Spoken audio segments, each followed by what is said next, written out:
Bom dia, pessoal.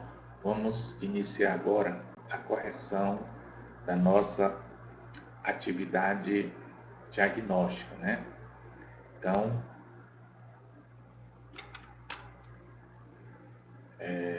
nossa avaliação diagnóstica. E a primeira pergunta aqui diz o seguinte: Karina propôs um desafio a seu amigo: descobrir um número que seja ao mesmo tempo divisor de 60. Ou seja, que é isso, professor? Um número que seja divisor de 60. É um número que você pega o 60 e divide por esse número, e o resultado da divisão dá uma divisão exata, certo? Então, você diz que esse número é um divisor de 60 e múltiplo de 4. Ou seja, o que é um múltiplo de 4? É um número que resulta da multiplicação de 4 por outro número qualquer. Então, por exemplo, um divisor de 60. Vamos pensar aqui num divisor de 60. Deixa eu ver se eu consigo escrever aqui com essa caneta. Vamos ver aqui um divisor.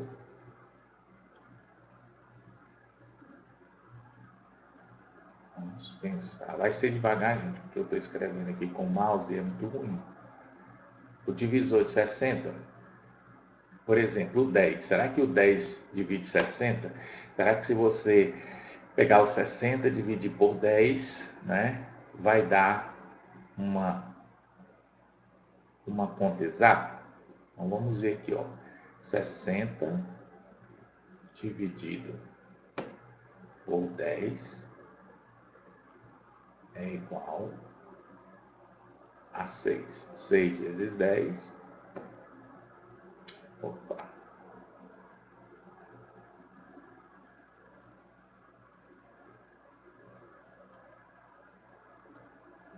6 vezes 10 dá 60. 60 menos 60 dá 0. Ok? Então, nós temos aqui o 10 como um divisor de 60. Ok? Então, nós podemos analisar todos esses outros divisores aqui, né? Todos esses outros números aqui, fazendo essa continha. Pega o 60, divide pelo número, né? E você vai, ó, por exemplo, 60 dividido por 12. Então, 60 dividido por 12 vai dar 5. 5 vezes 2, 10. Vai 1. 5 vezes 1, 5. E 1, 6. Então, observe que o 12 também é um divisor de 60. Então, posso colocar aqui. Será que o 24 é um divisor de 60? Será que se eu pegar o 60 e dividir por 24, também vai dar uma conta exata? Vamos ver aqui. Dividido por 24. Então, será que, por exemplo, 2 vezes 24 dá 48. Né? 3 vezes 24, vamos ver aqui, ó, 3 vezes 24, o que dá? 3 vezes 4, 12, vai 1. 3 vezes 2, 6 e 1, 7. Então, você vê que 3 vezes 24 dá 72 e 2 vezes 24 dá 48. Então, eu posso até fazer a conta, mas já sei que o resultado não vai ser uma conta exata. Ó, 2 vezes 24 dá 48. Ó, 48. Vai me sobrar 2, subtrai, né? Faz a subtração. 10 menos 8 dá 2, 6 menos 4 dá 2. Então, 2 vezes 24 dá 48 e sobra 22. Então, você vê que aqui é o resto. Ó, aqui é o resto da divisão. Então, essa divisão aqui, ela não é uma divisão exata. Então, eu posso dizer que o 24 não é divisor de 60. Já o 30, ele é divisor de 60. Por quê? Porque 60 dividido por 30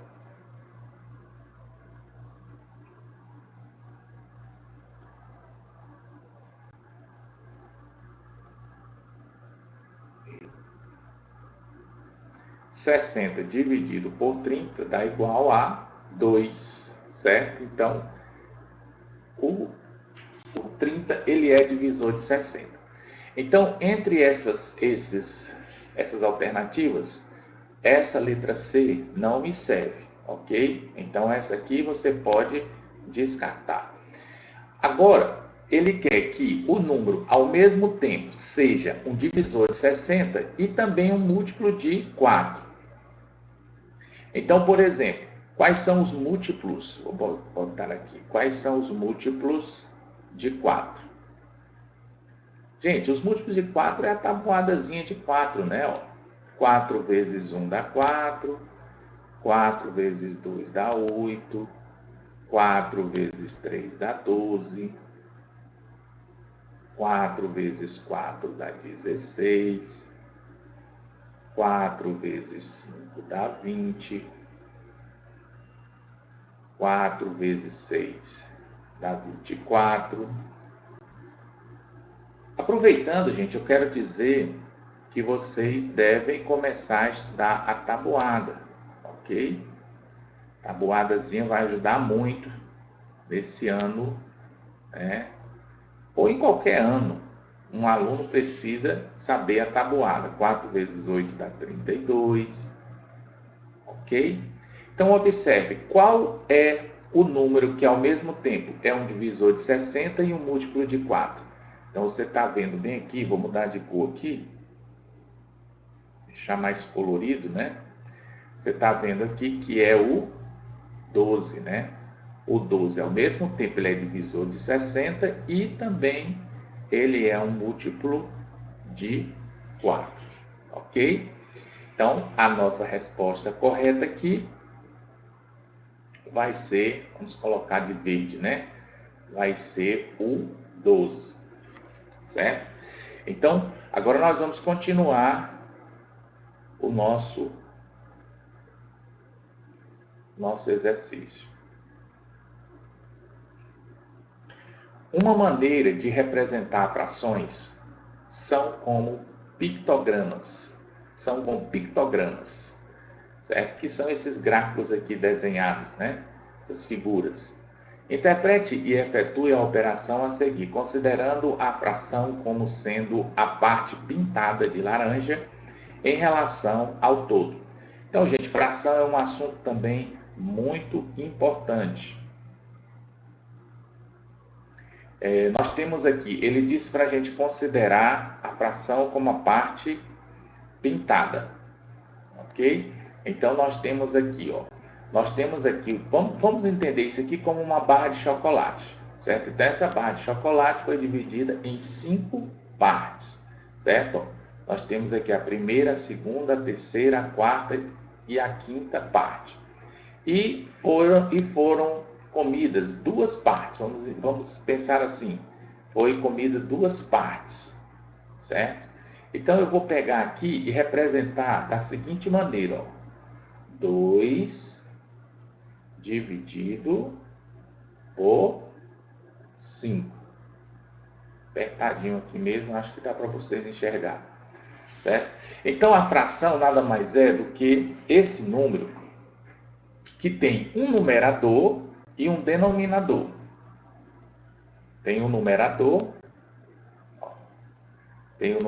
aqui em cima, no caso aqui é o 2, que representa a parte que nós tomamos aqui da figura, que nós pintamos, nesse caso aqui, de laranja, e 5, que é o denominador, ou seja, quantas vezes nós dividimos a figura. Então, nós dividimos 1, 2, 3, 4, 5. 5 partes, né? E tomamos 2. Então, essa aqui é a representação, né, da fração dessa figura aqui.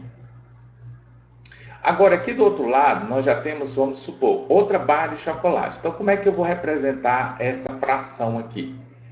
Essa fração que foi pintada de amarelo. Então, eu vou pegar aqui, ó, 1, 2, 3... 3 partes foram tomadas, eu boto em cima, que foram pintadas de laranja, sobre o total de partes. 1, 2, 3, 4, 5, 6, 7. Ok?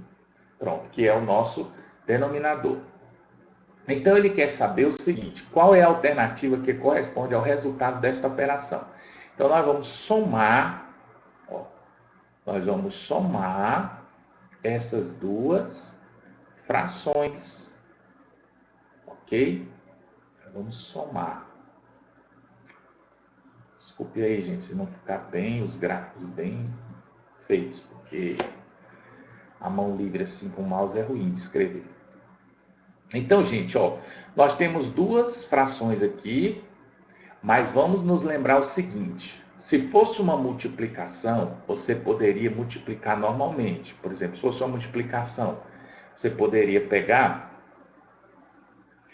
2 vezes 3, 6. 2 vezes 3, 6. 5 vezes 7, 35. Ok? Se fosse multiplicação, você multiplicava normalmente. Agora, soma, gente. Soma. Você tem que lembrar de um pequeno problema. Você não pode somar duas frações com denominadores diferentes. O denominador dessa é 5, o denominador dessa é 7. Então, você não pode somar quando os denominadores são diferentes. Multiplicar pode, mas somar não. Então, você vai aqui igualar os denominadores. Existe uma regrinha que é muito simples. Você multiplica os denominadores, certo? Você multiplica cruzado, assim, e vai dar o quê? Vamos ver o que dá essa multiplicação. Você multiplica cruzado, vou botar uma setinha aqui para você ver o sentido da multiplicação. 7 vezes 2 dá 14, mais 3, 5 vezes 3 dá 15, dividido por 5 vezes 7, o sentido aqui, 5 vezes 7 dá 35. Então, galera, 14 mais 15. 14 mais 15 dá 29 sobre 35. Ok? Então, é simples assim. Você vai multiplicar os denominadores, certo? E o resultado dessa multiplicação vai para o denominador.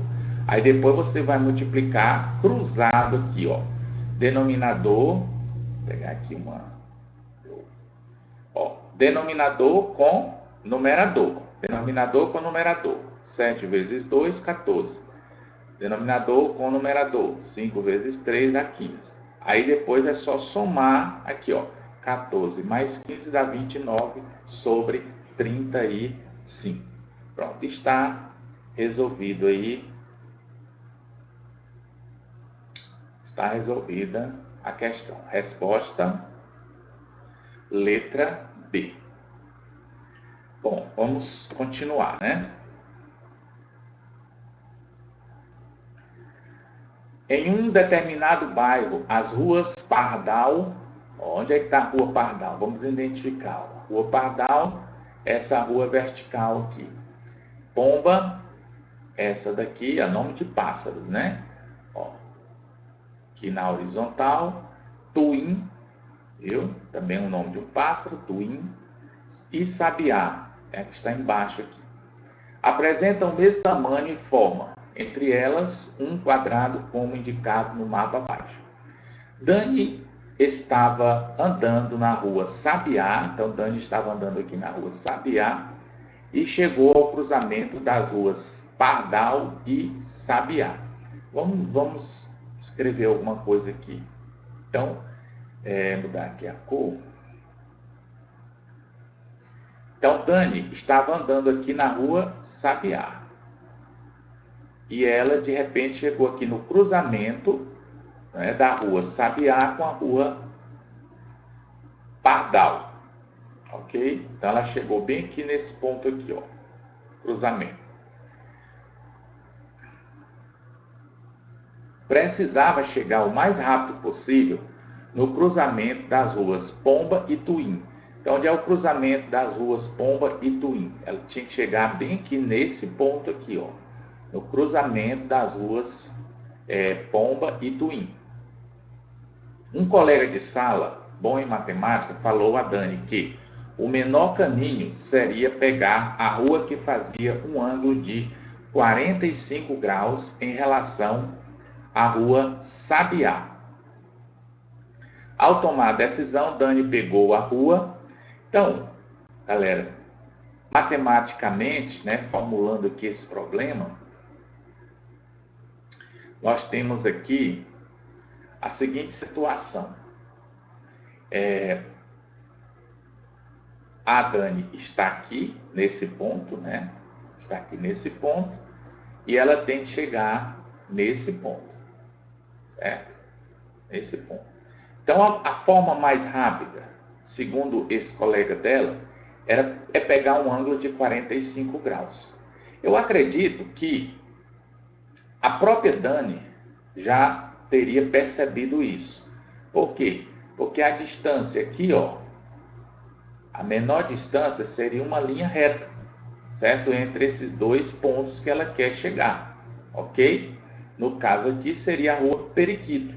Por quê? Porque se ela pegasse bem aqui, vou até mudar de cor, se ela pegasse aqui, por exemplo, aqui o amarelo, se ela pegasse aqui a rua Bem-te-vi, ela teria que fazer esse percurso e depois seguir pela rua Pomba até chegar no cruzamento. Se ela pegasse a rua Rouxinol, também ela teria que fazer esse mesmo percurso e ainda fazer o percurso pela rua Tuim para chegar no ponto que ela quer. Então, a menor distância seria essa. Agora, que ângulo é esse? Que ângulo é esse? Só para a gente confirmar. Vamos pegar aqui novamente a vermelha. Então, que ângulo é esse formado pela Rua Sabiá, né? Pela Rua Sabiá e a Rua Periquito? O ângulo, gente, nada mais é do que essa figura bem aqui. Eu vou desenhar aqui para ficar melhor. Ó, o ângulo seria essa figura formada por duas semirretas, ok? Tá aqui uma semirreta, tá aqui a outra semirreta, ok? E um pontozinho que a gente chama aqui de vértice. Então, a gente diz aqui, por exemplo, vou botar aqui umas letras para ficar melhor de entender, ó. Nós temos aqui esse segmento de reta OA, ó, isso aqui é um A, viu, gente? Nós temos aqui o segmento de reta OA, ok? Fica melhor de enxergar. Nós temos esse segmento de reta aqui, ó, que é um pedaço de uma reta, uma semirreta, na verdade. Nós temos essa semirreta aqui, que a gente chama de OA, e nós temos essa semirreta aqui, que a gente chama de OB. Isso aqui são os lados do ângulo, certo? São os lados do ângulo, ok? E o ângulo, gente, é essa região formada entre as duas semirretas, ou seja, essa região bem aqui, ó, formada entre as duas semirretas, ok? Opa.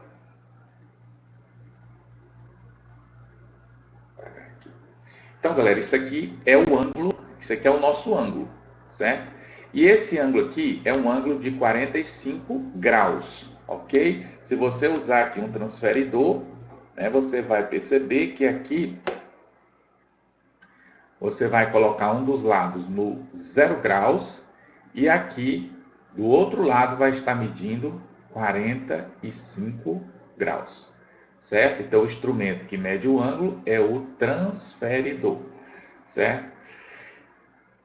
Aqui, ó, se fosse aqui, se chegasse aqui a ser, vamos botar aqui outra cor, se esse lado aqui chegasse aqui a ficar na vertical, então o ângulo formado seria um ângulo de 90 graus, ok?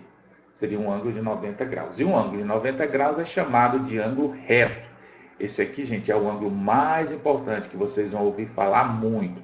É o ângulo reto, certo? Vou botar aqui uma letrazinha. Então, o ângulo aqui seria, o ângulo reto seria o BOC. É assim que a gente chama, ó, BOC. Seria um ângulo de 90 graus. Ele é representado por esse quadradinho com um pontinho dentro, certo? Então, aqui 90 graus.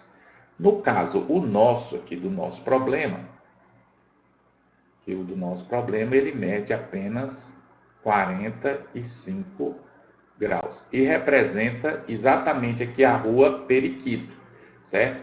Então, a medida desse ângulo é o ângulo de 45 graus. Então, a menor distância,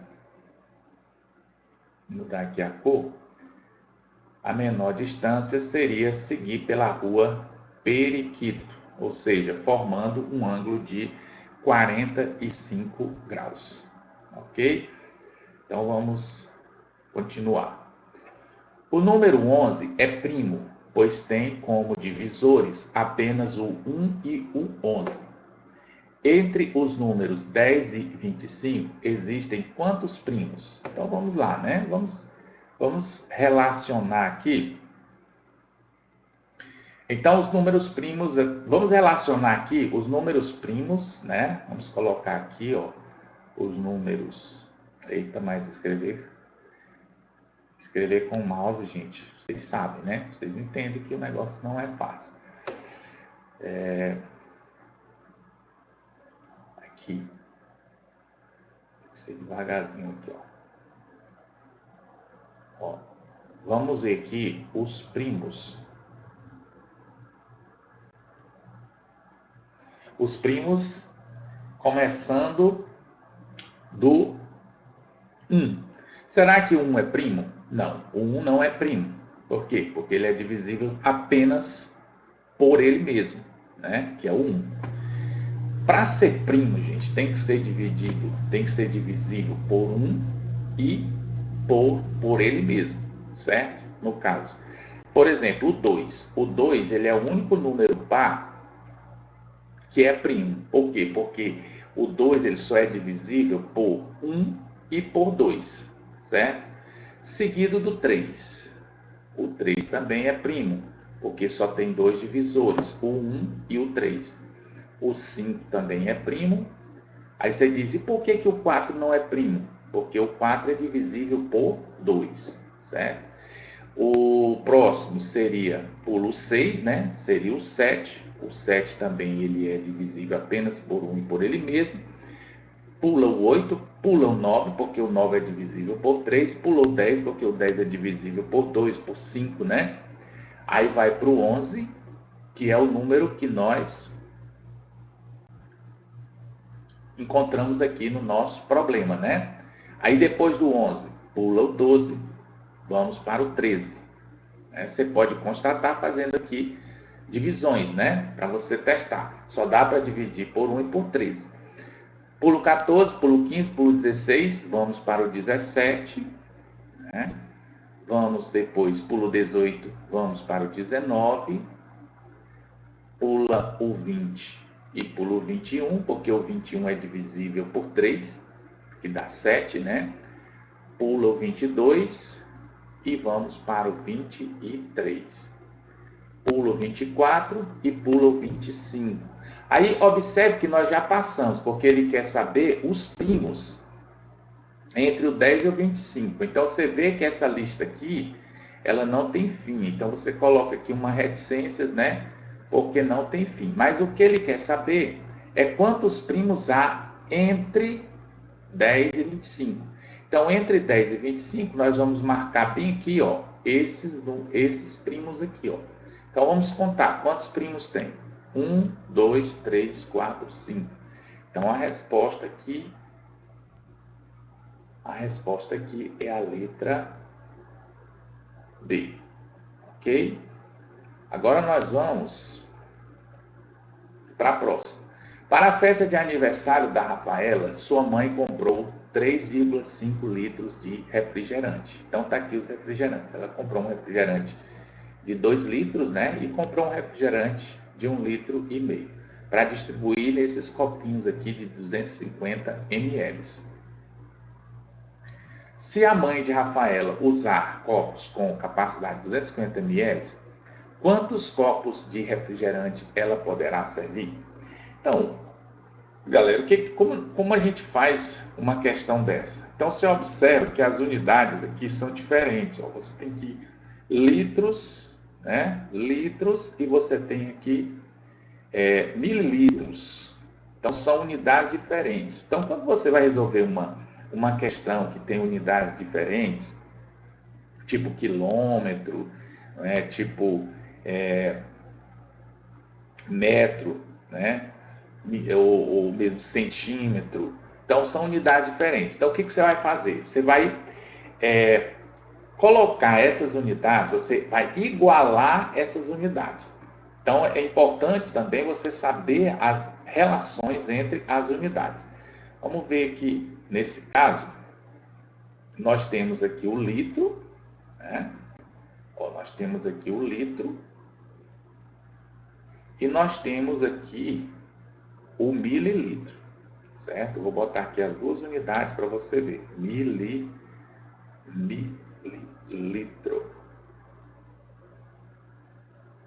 Certo? Eita, mas esse ó ficou feio. Mililitros. Mililitro. Então, nós vamos ver qual é a relação que existe. Ó, 1 litro é igual a 1000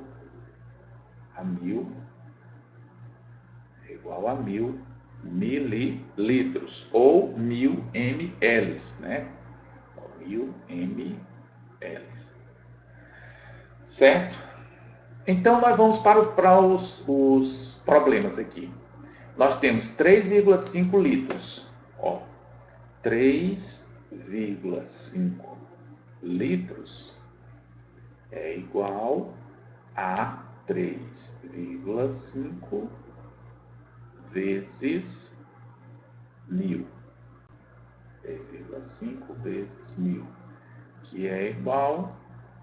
Então, quando a gente faz essa multiplicação, observe que aqui o 1000 ele tem 3 zeros. Isso me diz o seguinte, essa vírgula ela vai caminhar 3 casas para a direita, certo? Ó, essa vírgulazinha bem aqui vai caminhar 3 casas para a direita. Então, eu acho que você já fez até mentalmente, né? Ó, 3,5 litros é igual a 3.500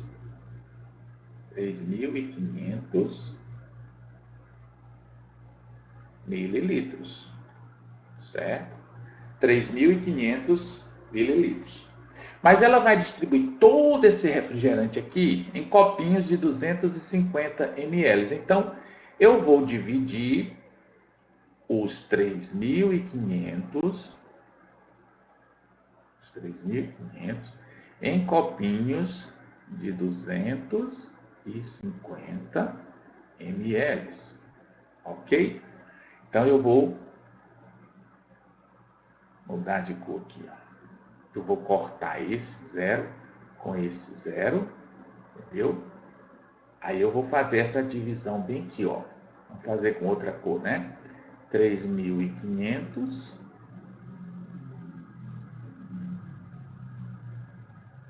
eu tô botando zero demais aqui, né? Tô botando muito zero aqui, ó. 3.500, tô falando 3.500, tô botando... Ajeitar isso aqui, né, gente? Senão a conta vai dar errada. Eu tô falando uma coisa escrevendo outra, né? Vamos botar aqui 3.500 dividido por 250. Então, a gente vai cortar esse zero com esse zero. Aí vai ficar 350 dividido por 25. Olha como ficou bem mais fácil. Menos zeros, né? Para a gente trabalhar. Então, vamos lá. Então, dividido por 25. Ok? Então, 1 vezes 25 dá 25. 35 menos 25. Ó, tem que aprender essas continhas, viu, galera? Dá 10. Baixa o zerinho aqui, ó. 100 dividido por 25 dá 4. 4 vezes 25 dá 100. 100 menos 100 dá 0. Então, acabamos de encontrar a nossa resposta, que é o 14, certo? Então, são 14 copinhos de 250 ml que a mamãezinha dele vai conseguir, né, distribuindo todo esse refrigerante. Só serão 14 ml. Perdão, 14 copos, né, de 250 ml. E está respondido aí a questão. Agora a gente vai para a próxima. Esse molde foi utilizado para construir um prisma. O número de vértices do prisma construído é... Então, galera, o número de vértices do prisma. Eu coloquei aqui o prisma, não é o prisma, porque aqui nós temos a planificação do prisma, certo? Aqui é a planificação. É como se fosse uma caixa em formato de um prisma e a gente rasgou essa caixa. Certo? A gente planificou, certo? Então, aqui, o prisma mesmo, ele sem ser planificado, né, ele normal, ele tem esse formato, é uma caixinha, certo? De base triangular, certo? Então, o prisma é essa figura, ok? O prisma mesmo é essa figura, que é só a planificação, viu, gente? Veja a diferença, que é a planificação. Aqui é o prisma normal. Então, o prisma, gente, ele tem essas duas bases. No caso aqui, essas duas bases que são dois triângulos, por isso que esse prisma aqui é um prisma triangular. Ele tem essas faces laterais que são retângulos, ok? Então, os prismas têm as faces laterais que são retângulos. No caso aqui, são 3 faces. E tem as bases, no caso, iguais, certo? As bases iguais. E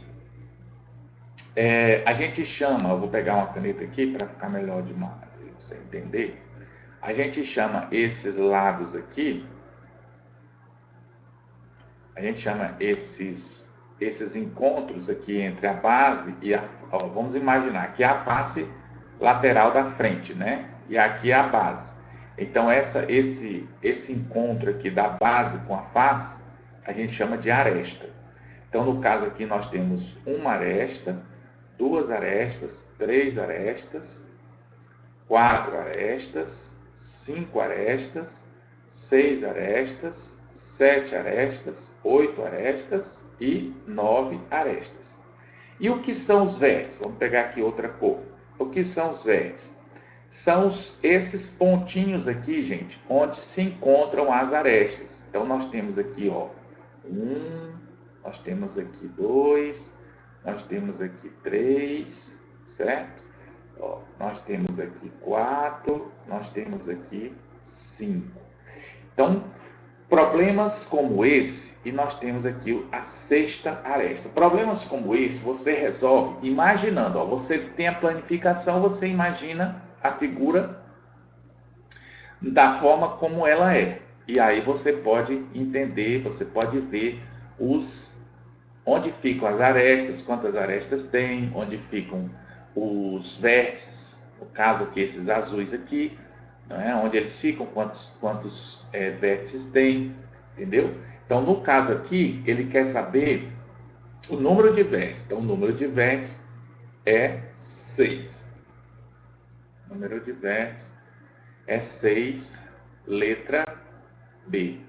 Então, nós temos aqui outro prisma, que é o prisma de base quadrangular, que é esse aqui, né? Então, nós temos 4 faces laterais, nós temos 12 arestas, né? 12 arestas, nós temos as 2 faces quadradas, por isso que o nome é prisma de base quadrangular. E nós temos também aqui o prisma, eu coloquei para vocês verem, nós temos aqui o prisma de base pentagonal. Então, são as duas bases são pentágonos, nós temos 5 faces laterais, ok? Vamos continuar. Sétima questão, a área do plantio de uma fazenda está representada na malha quadriculada abaixo. Então, a plantação aqui de alface, ó, aqui essa aqui é a plantação de alface, essa aqui é a plantação de beterraba, que é a plantação de cenoura, que é a plantação de ervilha, que é a plantação de pepino e aqui a plantação de tomate. Sabendo que a malha quadriculada é formada por quadrados de mesmo lado, podemos afirmar que, então, a malha quadriculada, gente, é isso aqui, é uma folha esquadrejada, né? Cheia de quadradinhos, certo? Formando assim linhas e colunas de mesmo tamanho. Então, quais são as afirmações? As plantações de cenoura e pepino possuem a mesma área e perímetro? Então, vamos analisar isso aqui. Ó, vamos analisar, dar aqui a cor. Cenoura, né? As plantações aqui de cenoura e pepino. Vamos analisar aqui. Ó, saber qual é a área, gente. Se você tiver um problema desse, se você quiser saber a área é a parte interna da figura. Então, o que é a parte interna da figura? São esses quadradinhos aqui, ó. São esses quadradinhos verdes. Então, saber a área da figura é você contar esses quadradinhos verdes aqui, ó. Eu simples assim, ó. Você tem 1, 2, 3, 4, 5, 6, 7, 8. Então a área é de 8 quadradinhos, ok?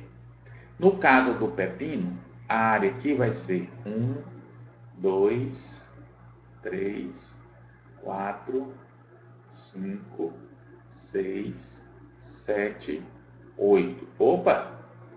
Mesma área, né? Apesar das figuras serem diferentes, mas a área é a mesma. Isso é uma observação importante que você tem que fazer, ok?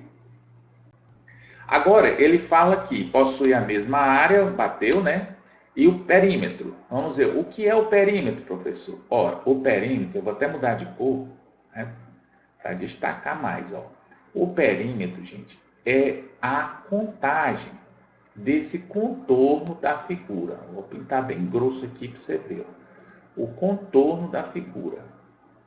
Ok? Certo? Isso aqui, ó.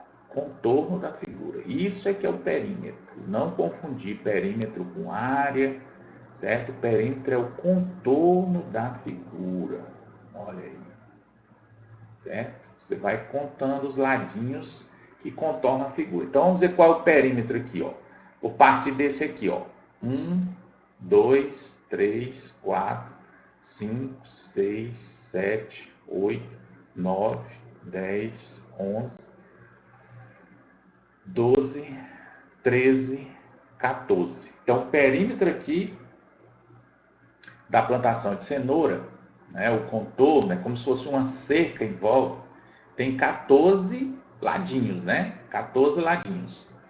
Agora vamos aqui para a plantação de pepino. Ó. 1, 2, 3, 4, 5, 6, 7, 8, 9, 10, 11, 12, 13, 14. Opa, já é diferente, né? 15 e 16. Então, no caso aqui, não é igual. Então, essa alternativa aqui está fora, ok? Vamos para outra. Letra B. As plantações de beterraba e tomate possuem a mesma área e perímetro, certo? Então, agora é beterraba e tomate. Então, vamos contar aqui a área. Beterraba está aqui, ó. Vamos ver. 1, 2, estou contando a área. 3, 4, 5, 6, 7, 8, 9, 10. Então, a área do plantio de beterraba é 10 quadradinhos. Agora, de tomate. 1, 2, 3, 4, 5, 6, 7, 8, 9. Então, já não bateu as áreas. Vamos para a letra C. A plantação de pepino possui o dobro da área da plantação de ervilha. Ó, a plantação de pepino possui o dobro da área da plantação de pepino. Então vamos lá. A plantação de ervilha. Plantação de ervilha. Qual é a área da plantação de ervilha? 1, 2, 3, 4. Então, o dobro de 4, gente, é 8. Então, o dobro de 4 é 8. Então, a plantação de pepino tem que ter 8, né?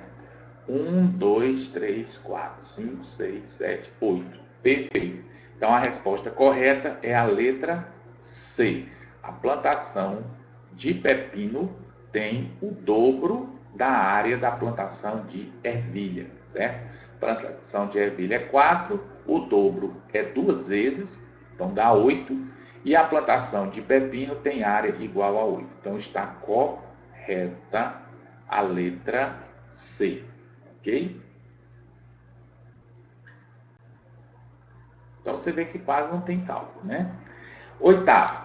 Em um depósito de supermercado, há 348 caixas, cada uma contendo 24 garrafas de suco. Qual o total de garrafas de suco guardadas nesse depósito? Ora, se tem 348 caixas com 24 garrafas, então nós vamos aqui multiplicar, não é? Nós vamos multiplicar 348 por 24. Por quê?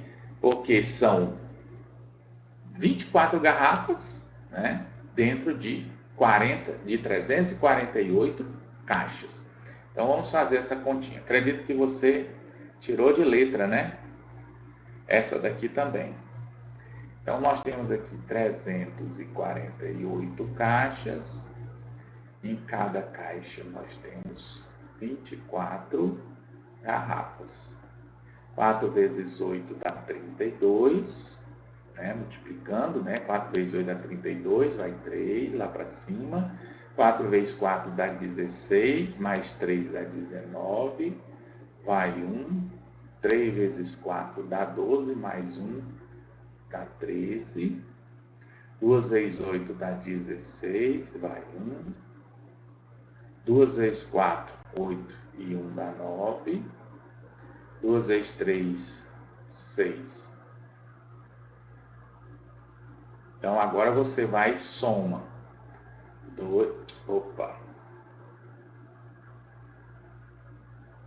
Você vai e soma, né? 2, 9, 6 dá 15, vai 1. 9, 3, 12 e 1 dá 13, vai 1. 6 e 1, 7, mais 1, 8. Pronto. 8.352. Então, tem 8.352 garrafas dentro dessas 384 caixas. Agora, para finalizar, nós vamos... não, ainda tem duas, né? Nós vamos agora para a próxima questão. 9ª questão. Luana guarda seus livros em caixas que possuem a forma de um cubo. Olha aí, forma de um cubo.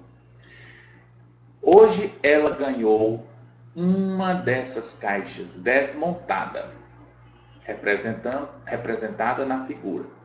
E reparou que todas as 6 faces da caixa são iguais. Cada face da caixa de Luana tem a forma da figura geométrica plana denominada. Então vamos lá. Vamos analisar.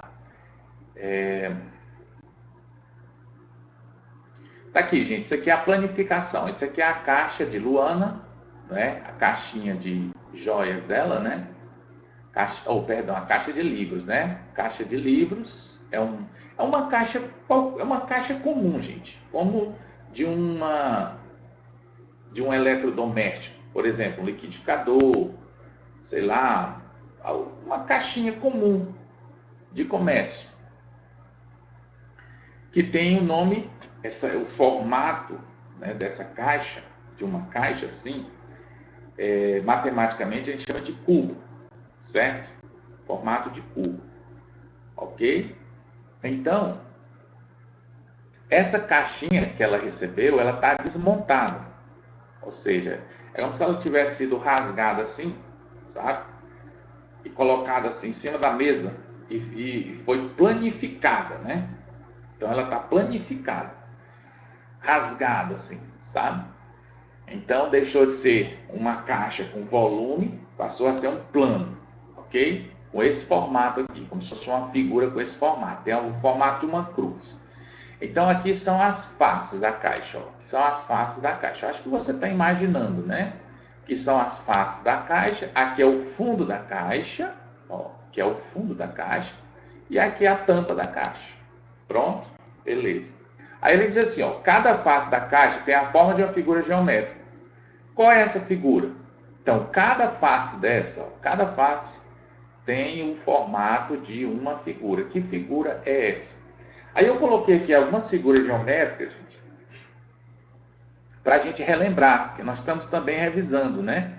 Então, essa figura bem aqui, ó, é um quadrado. Eu acho que já responde aqui a nossa pergunta. Porque o cubo, ele tem essas faces em forma de quadrados, com a mesma medida. Tanto as faces como as bases, né? O fundo e a tampa. Então, a resposta seria esta aqui. Mas nós temos aqui outras figuras para a gente relembrar. Nós temos aqui o losango, certo? Ó, vou botar um Lzão bem aqui para você lembrar. Losango. Nós temos aqui o círculo, certo? E nós temos aqui o retângulo. Então, se as faces aqui fossem retângulos, então o nome matemático dessa caixa, que é as caixas mais comuns que existem, seria paralelepípedo, né? Então, a forma de um paralelepípedo, ou seja, os lados em forma de retângulos. Então, gente, a nossa resposta, nós já concluímos aqui, né, que é a letra D. D de bola. Ok? Então, galera, o quadrado, ele tem 4 lados, como você está vendo aqui, essa figura plana, que é uma figura geométrica plana, ele tem 4 lados, ele tem 4 ângulos de 90 graus, como eu falei ali na questão anterior, 4 ângulos de 90 graus, ok? Já o losango também tem 4 lados, é também um quadrilátero, né? No caso aqui, o quadrado, o losango e o retângulo são quadriláteros. Não tem ângulos de 90 graus aqui, ó. Observe que esses dois ângulos aqui são agudos, são menores do que 90 graus. E estes dois ângulos aqui são chamados de obtusos, eles são maiores do que 90 graus, certo? Então, ó, esses dois ângulos aqui são maiores do que 90 graus, então são chamados de obtusos. E os agudos são menores do que 90 graus.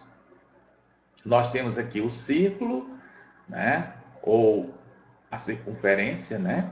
E a circunferência não tem lados, né? Não tem ângulos.